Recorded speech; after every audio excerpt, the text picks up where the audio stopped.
안녕하세요. 코리아포스트입니다. 일본이 전쟁을 위한 평화헌법 개정에 나섰습니다.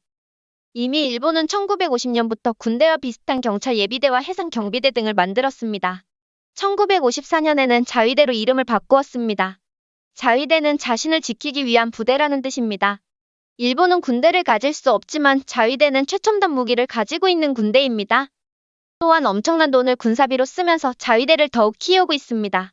1992년에 국제평화협력법을 만들어 다른 나라에 자위대를 보내고 있습니다. 이뿐만 아니라 2015년에는 새로운 안보법안을 통과시켜 동맹국인 미국이 공격을 받을 경우 일본이 공격을 받는 것으로 간주해 미국을 도와 다른 나라를 공격할 수 있도록 만들었습니다.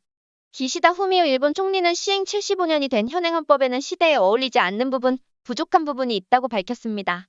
마이니치 신문에 따르면 기시다 총리는 모레 헌법기념일을 앞두고 일일 방영된 NHN의 토론 프로그램에서 국민의 이해를 얻을 수 있는 흐름을 만들어야 한다며 이같이 발언했습니다.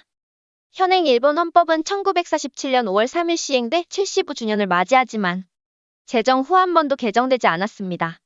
기시다 총리는 헌법 구조에 자위대의 존재를 명기하거나 긴급사태 조항을 신설하는 등 앞서 자민당이 내놓은 개헌안 4개 항목에 대해 현대적인 중요 과제라고 의미를 부여했습니다. 자위대 명기는 군대와 유사한 조직인 자위대를 두는 것이 위헌이라는 주장이 종종 제기된 것을 염두에 둔 제안입니다. 일본 헌법 구조의 2항은 육해공군이나 기타 전력을 보유하지 않는다고 규정했습니다. 개헌안을 발의하려면 중의원과 참의원에서 전체 의원의 3분의 2 이상이 각각 찬성해야 합니다. 이후 국민투표에서 과반이 찬성해야 개헌이 성사됩니다. 아베 신조 전 총리는 개헌을 필생의 과업으로 꼽기도 했으나 개헌 세력이 국회의 3분의 2 이상이었을 때도 개헌안을 발의조차 하지 못했을 만큼 개헌은 어려운 일로 여겨졌습니다.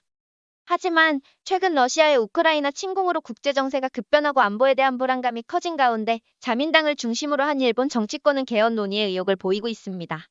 기시다 총리는 오늘 방송에서 헌법이나 평화안전법제 그리고 전수방위라는 우리나라의 방침을 제대로 지키면서 그 틀 안에서 무엇이 가능한지 생각하고 싶다고 언급했습니다. 이는 최근 자민당이 적 기지 공격 능력을 반격 능력으로 바꾸어 표현하도록 하는 방안을 제안한 가운데 일본이 패전 후 수십 년 동안 지켜온 전수방위 원칙이 흔들린다는 우려를 의식한 발언으로 보입니다. 전수방위는 무력 공격을 받았을 때 비로소 방위력을 사용하고 실력 행사 방식도 자위를 위해 필요한 최소한의 범위에 그치도록 한다는 원칙입니다. 난징 대학살이 조금 생소한 역사적 사건일 수도 있습니다. 과거 일본 야욕의 피해자는 우리뿐만 아니었습니다. 나치당의 행적을 그대로 따라갔던 일본의 야욕은 중국에도 큰 상처를 남겼습니다. 재밌는 건 히틀러도 혀를 내두를 정도의 잔인함을 일본이 보여줬다고 합니다. 일본의 행보는 한국, 중국에 그치지 않고 청일 전쟁, 러일 전쟁, 만주까지 뻗어갑니다. 이 과정에서 일어난 난징 대학살은 한 달 반 만에 약 30만 명을 학살했다고 알려집니다. 이런 일본의 야욕을 우리는 절대로 잊으면 안 될 것입니다.